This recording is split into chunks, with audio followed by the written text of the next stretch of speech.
Hello everyone and welcome. Thank you for dropping by the channel, where in this video we're taking a look at grenade launcher damage and DPS. Now, swords are king at the moment, but it's not always possible or practical to use them. So with grenade launchers often being a popular second choice for a lot of players, I thought we'd take a look. So the contenders are Berenger's Memory. Numbers are based on this weapon with the perks Clown Cartridge and Spike Grenade with a backup mag mod. Wendigo is the second weapon I'll be taking a look at, but in 3 different variants. The first will be Wendigo with no mods, then we'll take a look at it with a major spec mod, remembering all damage is tested against Greg the Ogre, and finally we'll check it out with a backup mag mod. Next up will be an old favourite, Swarm of the Raven with Spike Grenades, and in this example I've included a backup mag mod as well. Interference 6 will then be the next weapon, with this particular one having the same perks that I've looked at in previous videos. So those being Full Court, Clown Cartridge, Spike Grenades, and a backup mag mod again. The Prospector will be the next grenade launcher, but of course there'll be no mods as it's an exotic. And the final 2 items will be Anarchy paired with Mountaintop, and then paired with Truthteller, which I've seen some people declare as the Mountaintop replacement.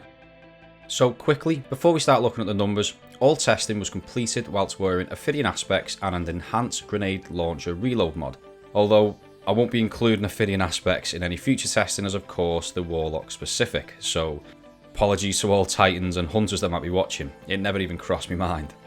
I've also used a slightly different method to test these weapons, whereby in this video I'm calculating very specific DPS based on the exact number of rounds fired plus the number of reloads required, which when coupled with the faster reload times due to the reloader mod and Ophidian Aspects, DPS numbers are a little higher compared to other videos. So first up is Berenger's Memory. With a backup mag mod, this does 10,554 damage per round, with Spike Grenades inflicting a further 5,838.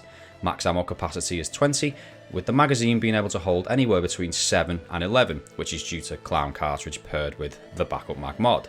This means total damage is 327,840 and DPS is 28,434, which yes, I know that does seem high, but we'll take a look and discuss these numbers at the end when the graph is on screen. Something to note with this weapon though, because of how many it holds in the magazine when using a backup mag mod, Clown Cartridge doesn't actually provide any bonus to DPS over the course of emptying 20 rounds, as you always have to reload twice, assuming you start a damage phase with 7 in the magazine.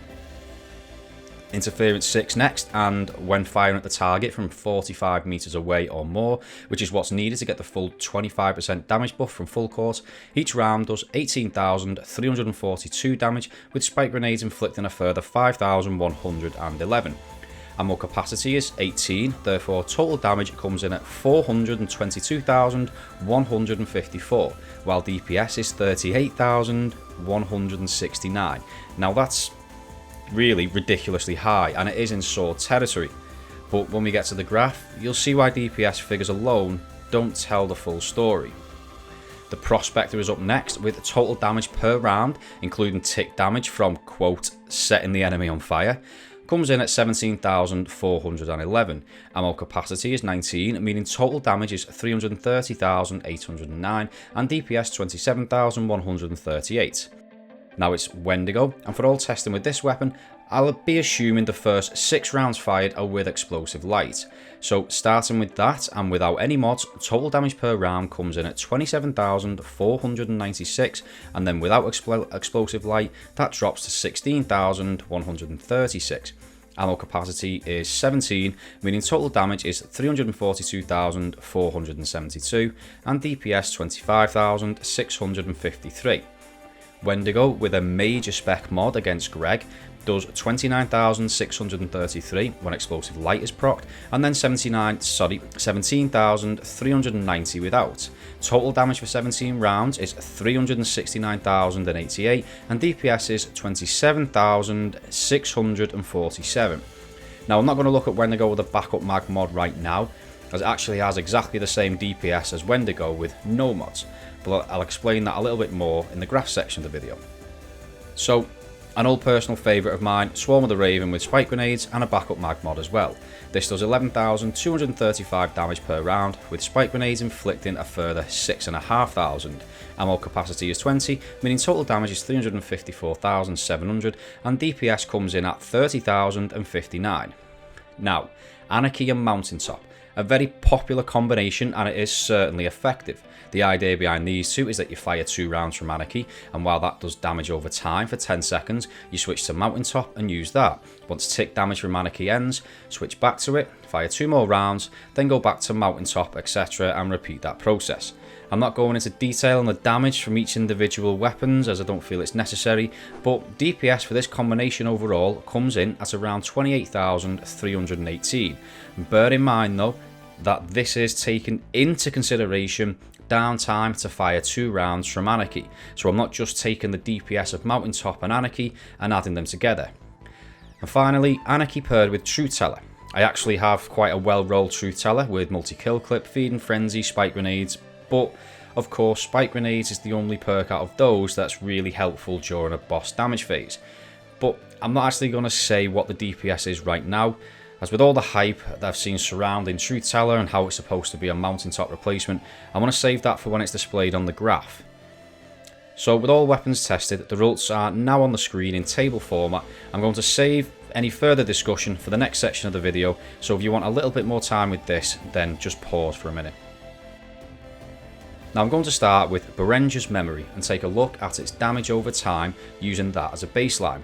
So as with the graph in my last video, time is measured in seconds and along the x-axis, while damage is up the y-axis. Increases in damage where the line climbs is when you're firing, and the flat points are where you're reloading and therefore not doing any damage. During the testing for this video, it was assumed that the player would start with 7 in the magazine, the minimum possible with a backup mag mod, reload, and then clown cartridge would return 11 to the magazine, which is why the second climbing section of the line is longer. Now, I did say earlier that clown cartridge doesn't increase the overall DPS for this weapon. That's because it has an ammo capacity of 20 with a backup mag mod, and therefore, assuming you start with 7 in the magazine, you will always need to reload twice. So if you didn't have clown cartridge and could only have 7 in the magazine, it takes 2 reloads to fire 20 rounds. In this example, the player starts with 7, reloads and gets 11 in the magazine, but then needs to reload again to fire the final 2. The line would end in exactly the same place regardless of clown cartridge. All it would do is alter the path and the damage inflicted at earlier specific points. I hope that makes sense. If not, let me know in the comments, as I'll be more than happy to explain it in more detail in a separate video. So next is Wendigo with no mods. As you can see, this does more damage than Berenger's memory, but over a longer period of time. Because of this, DPS for a standard Wendigo is lower, 25,653 compared to 28,434. But if you're in a damage phase that's around 13 seconds or longer, despite Wendigo having lower DPS, it still may be the better choice as it does more damage overall. That decision would ultimately be influenced by what kinetic or special weapons you have equipped and will be switching to once you're out of grenade launcher ammo.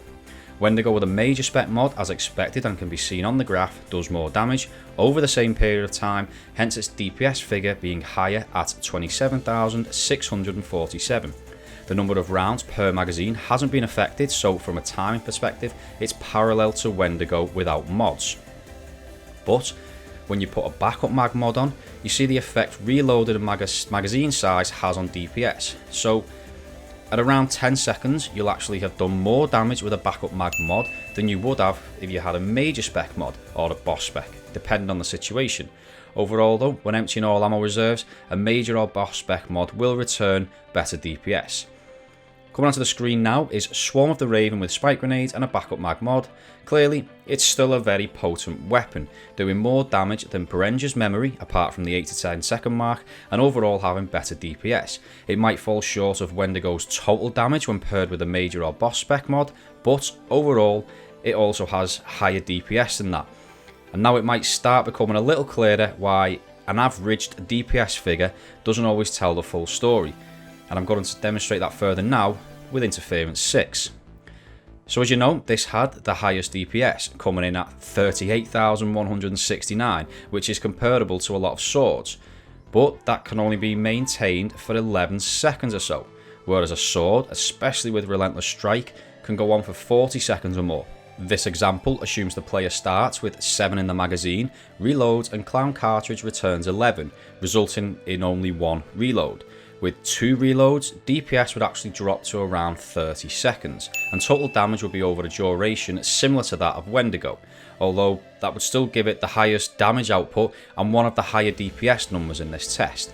The burst damage of this weapon though is absolutely exceptional, but that damage cannot be maintained. It's more suitable for champions rather than bosses, but even then, you need to be 45 meters away to achieve these numbers because of full court. Next up is the Prospector, but I'm not going to talk about this as there's nothing significant to say. It's just average and sits there mingling in the middle with all the other weapons. Okay, it's now Anarchy paired with Mountaintop. This didn't have a particularly high DPS value at 28,318, which is clearly visible from the graph, but it can maintain this damage for a lot longer due to Mountaintop ammo reserves. I've only gone up to around 20-21 seconds, but in theory with full ammo, this damage can be maintained for close to 40 seconds, more than likely even longer. After around 15 seconds, it's now matched Interference 6, so any longer of a damage phase, and this will do more damage and could be the better choice, despite the lower DPS value. And finally, the moment I've been waiting for, Anarchy paired with Truthteller, the Mountaintop replacement. Remember, this one of mine has spike grenades as well, so how did it do? Yeah, well, that doesn't look like a Mountaintop replacement. Still, it has the same ability to do a lot of damage over a long period of time, much longer than the other heavy grenade launchers, but it is the worst performing at any given moment, until around 14 to 15 seconds have passed. So all these weapons do have reasonably good DPS capabilities, but they just can't maintain it for very long, with the exception being Anarchy with Mountaintop or Truthteller. Obviously with an ammo reserves mod you can improve that, but in most cases only by around 2 rounds. They may seem like an attractive option for boss damage, but if the damage phase is a long one, such as say Zulmak and the Pit of Heresy, I personally wouldn't recommend any of them, except for maybe the Anarchy combinations. And that's it from me. Again, any questions or feedback, please do let me know in the comments down below. I hope you enjoyed the video and found it somewhat informative. As always, thank you very much for watching, and I hope to see you next time.